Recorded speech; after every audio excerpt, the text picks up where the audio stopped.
누나.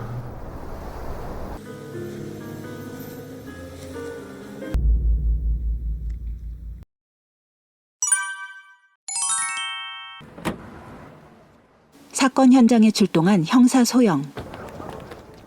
소영은 강간 용의자를 폭행해서 정직됐다가 막 복귀한 참입니다. 왔어? 왔어?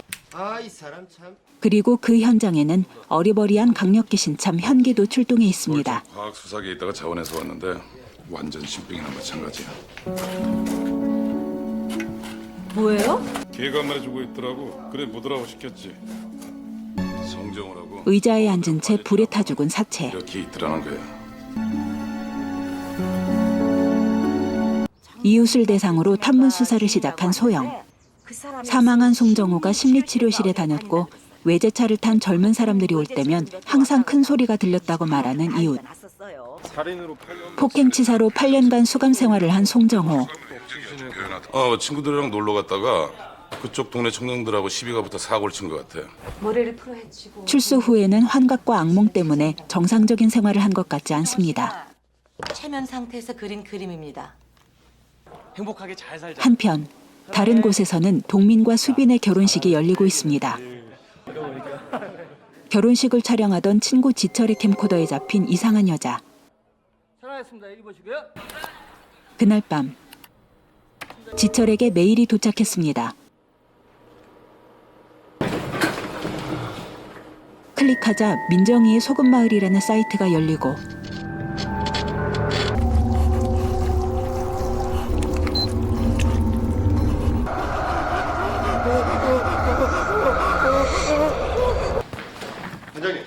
사망한 지철의 집을 조사하는 경찰.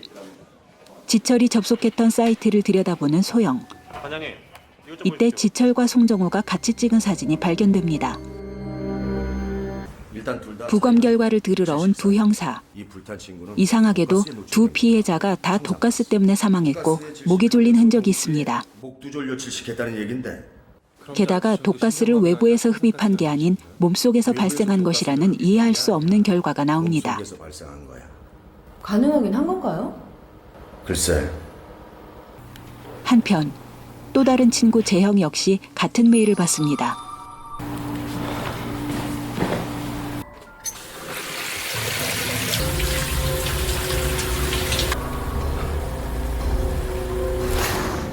그 역시 죽음을 피할 수 없고 이거 안지철 케이스. 현장에 출동한 소영은 재혁 또한 지철이 접속했던 것과 같은 홈페이지를 보고 있었다는 것을 알게 됩니다. 이게 안지철 정지혁 현장에 있던 홈페이지라고? 네. 홈페이지에서 엄마와 딸 그림을 보게 된 소영. 이 그림 제목이 엄마와 딸이야? 엄마와 딸? 홈페이지의 주인인 민정이 9년 전 실종 처리되었다는 정보를 듣습니다. 9년 전에 실종 처리된 사람이에요. 내가 여기서 한번 알아볼게. 가출해서 도심지로 떠났을 것 같은데요. 그때 담당이 저희 소장... 엄마는 가출하고 아빠가 바다에서 실종된 뒤 딸까지 실종된 불행한 가족. 개마저 실종되고선 소영은 가족의 집을 조사하던 중 민정의 친구를 만나 그녀에게 어떤 일이 있었는지 듣게 됩니다. 누구세요? 민정이한테 남자 아버지의 죽음 후 힘들어했던 민정을 감싸준 남자친구 준호. 하지만 서울에서 놀러온 이마을 출신 송정호에 의해 사망하고 맙니다. 준호 살해당한 거 송정호라고. 걔가 준호를 죽였어요. 그 충격으로 힘든 시간을 보내다 갑자기 사라진 민정. 그러다 갑자기 사라진 거예요. 피해자들이 친구인 동민을 찾아온 두 형사. 저에게 그리 많은 액수는 아닙니다. 무슨 검은 옷을 입은 여자 얘기에 멈칫하는 동민. 글쎄요. 하지만 대화는 별 소득 없이 끝나고 예. 반성 종합을요 말이죠. 만약 김동민이 소영과 현기는 뭔가 깨름직함을 느끼지만 논리적으로 설명하지 못합니다. 10년 전 사건이야. 하지만 속에 감춘 진실이라는 현기의 말에 뭔가 떠오른 소영은 차를 돌려 송정호의 집으로 향합니다.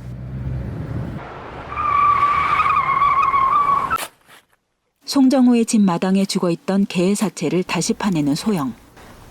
칼 같은 거 있어? 개의 뱃속에서 필름을 찾아냈습니다.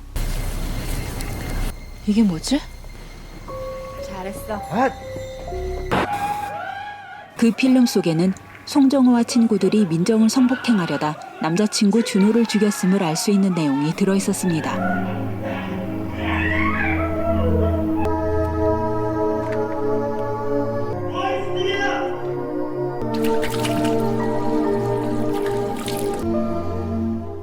혼자 화장실에서 눈물을 흘리는 소영. 그녀 역시 어릴 적 성폭행을 당한 상처가 있었던 겁니다.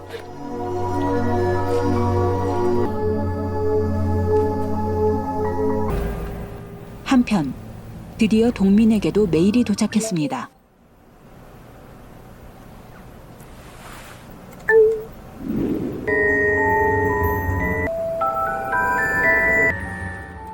닫으려고 해도 닫히지 않는 홈페이지.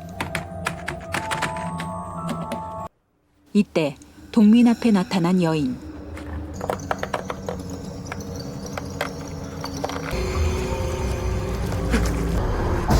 비명을 지르는 동민. 왜 그래? 놀란 동민을 아내 수빈이 달래고 요즘 좀 신경 쓸 일이 있어서 그래. 괜찮아. 얘긴 다 하고 온 거 맞아? 신혼여행이다 생각하고 마음 편하게 생각해. 응? 한편 동민의 집을 수색하기 위해 대기하고 있던 소영과 현기는 현기의 제안으로 무단으로 수색을 시작합니다.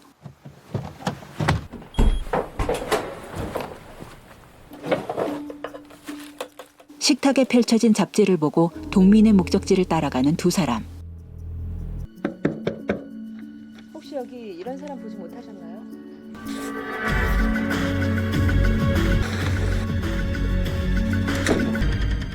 그날 밤 악몽에 시달리는 동민. 그런 동민 때문에 수빈도 깨어나고 오빠 왜 그래? 하지만 갑자기 동민을 놀리는 수빈. 근데 오빠 뒤에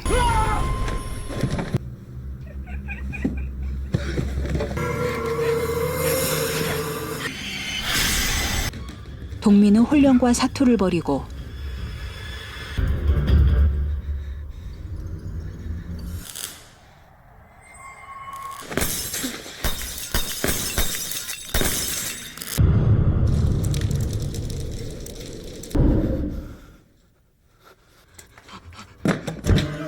형사가 도착했을 때는 그가 이미 일을 저질러버린 뒤였습니다. 10년 전 사건의 비밀을 털어놓는 동민. 겁에 질린 우리는 동민과 친구들이 사건을 저지르자 이들이 부유층 자제들인 것을 안 담당 경찰이 송정호 하나만 검거하는 것으로 사건을 은폐했던 겁니다. 그래서 송정호 협박을 해서 돈을 뜯기 시작하니까 나머지 셋이서 송정호를 죽이고. 아닙니다. 김민정의 행동. 성폭행 피해자인 민정까지 자신이 처리하겠다고 했다는 담당 경찰. 조선은 네, 다 됐습니다. 진짜 담배 하나만 피울 수 없을까요?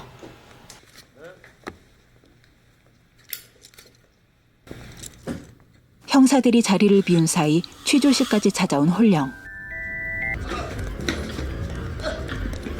동민은 스스로 목을 조르고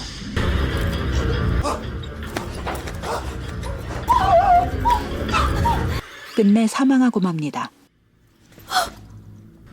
동민의 사망으로 뒤숭숭한 경찰서. 이 형사는요? 아침엔 누구 좀 잠깐 만난다고. 어디 가는데? 잠깐 할 일이 좀 있어서요. 뭔가 의심스러웠던 소영은 필름을 들여다보다 현장에 한 사람이 더 있었다는 걸 알게 됩니다.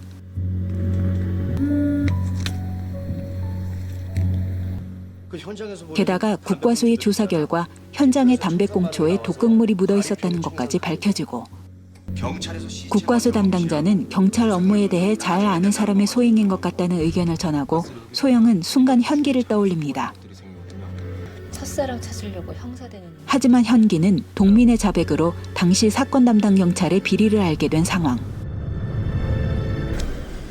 이미 그곳에 내려가 있습니다. 왜 내 발자국하고 반이야? 넷은 민정을 짝사랑했던 현기. 너무 많고요. 하고 싶은 말이 있었는데 뭔데? 하지만 민정에게 남자친구가 있다는 것을 알게 되고 절망합니다.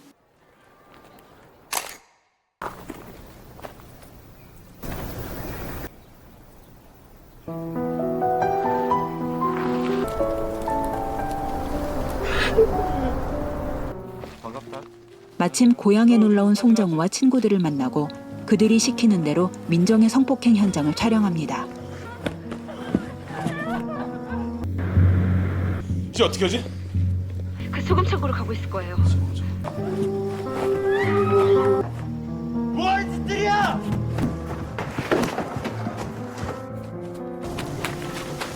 왜 그랬어?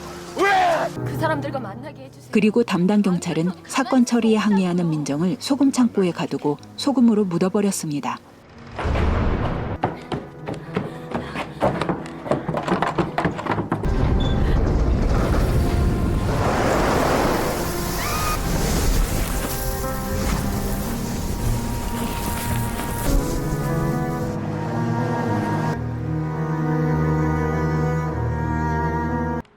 담당 경찰을 소금 창고로 끌고 온 현기. 빨리 찾아.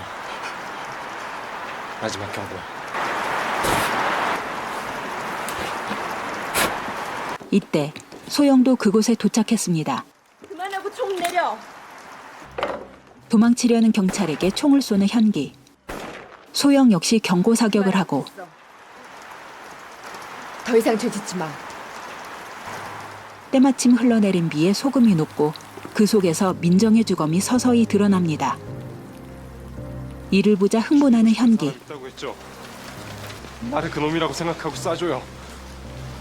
쏘란 말이야! 하지만 소영이 끝내 쏘지 않자 민정에게 직접 용서를 빌겠다며 방아쇠를 당기는 현기. 누나.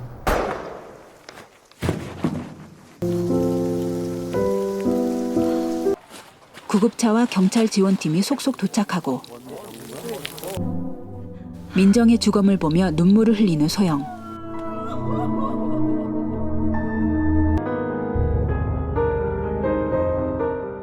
서로 공감하고 위로를 건네는 민정과 소영. 시간이 흐르고 소영은 현기가 홈페이지를 제작할 때 사용했던 자료 속에서 엄마와 딸 그림이 끝내 발견되지 않았다는 얘기를 듣습니다.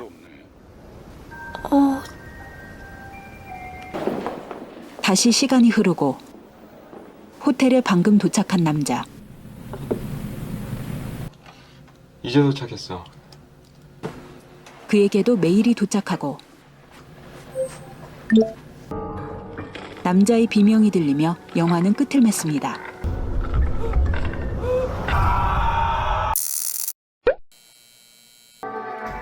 영화 아랑은 안상훈 감독이 직접 각본을 쓴 작품으로 감독은 영화가 끝난 뒤 자막을 통해 이 작품의 모티브가 아랑전설임을 밝힙니다.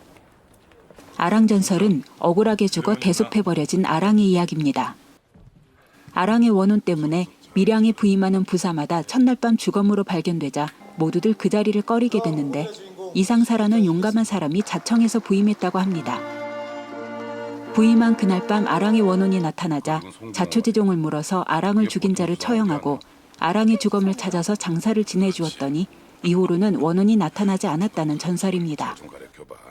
1949년 발간된 조선의 민요에 따르면 이 아랑전설이 날존부소로 시작하는 밀양아리랑의 원형이라고 합니다만 이에 대해서는 찬반이 엇갈리고 있습니다. 강력계로 왔냐? 영화 아랑은 아랑전설을 그대로 따라가지는 않지만 억울하게 죽은 소녀와 마침내 주검을 찾아주는 것 등을 차용했다고 하겠습니다. 이 작품은 상당히 슬프고 과거와 현재를 오가는 플롯이 잘 짜여져 있어서 본편을 보시기를 추천하지만 가끔 거슬리는 순간이 있어서 아쉬웠습니다. 현기의 말 한마디에 갑자기 죽은 개의 배를 가르거나 영장이 늦는다고 손기술로 문을 따고 들어가서 난폭하게 마구잡이로 뒤지는 건 억지스러웠고 소금 창고에서 현기와 소영이 대립하는 장면에서 이동욱 배우의 연기는 심각한 수준이었습니다. 이 작품과 같은 2006년작 사랑을 놓치다를 인상 깊게 보다 못해 인생영화 탑10에 올려놓은 저로서는 송윤아 배우의 연기가 좀 아쉬웠고 이동욱 배우는 한참 배울 때였다고 말하는 게 편할 것 같습니다. 혹시 소금 송윤아 배우는 사랑을 놓치다에서의 연수 역할이 자연인으로서의 자신과 비슷하기 때문에 잘 맞아떨어졌던 게 아닐까 하는 생각이 듭니다. 왜 친구들을 죽이려? 만족스러운 플롯과 정서를 건드리는 주제에 비해 조금 아쉬운 연출, 2006년작 아랑이었습니다. 재미있게 보셨다면 구독과 좋아요 꼭 부탁드립니다. 그럼 다음 편에서 뵙겠습니다. 고맙습니다.